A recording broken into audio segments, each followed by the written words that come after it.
So this is my favorite song now.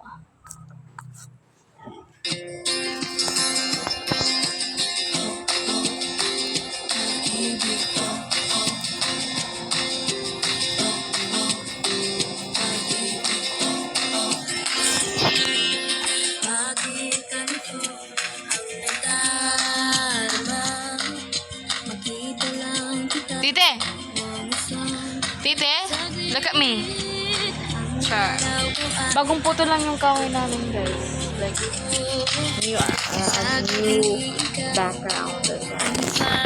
So I can only speak English right now because I suddenly want to speak English like I want it lang. I don't know, but my mouth want to say in English, want to speak in English. So why not? So recently, this is my favorite song because it can bring me joy. By the way, nagsulat pala ako ng mga diary kasi ipapasa namin to sa Filipino teacher namin, which is si Ma'am LV. And then, ayun, busy kaming gumawa ng movie. Gumawa kami ng El Filibusterismo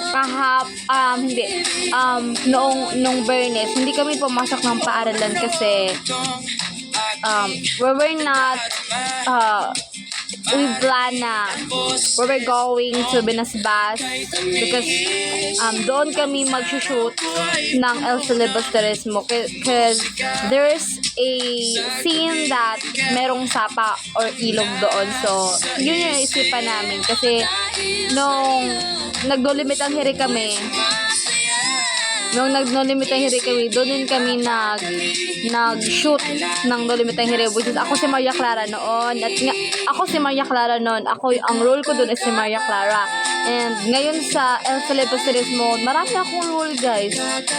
Si Doña Victorina, Saulita Gomez,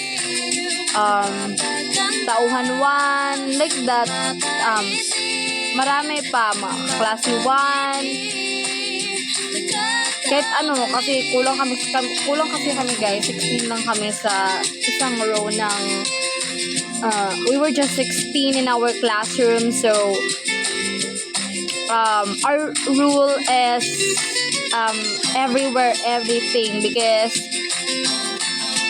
we have no choice because we are kulang. So, but okay na din. But there's a plot twist because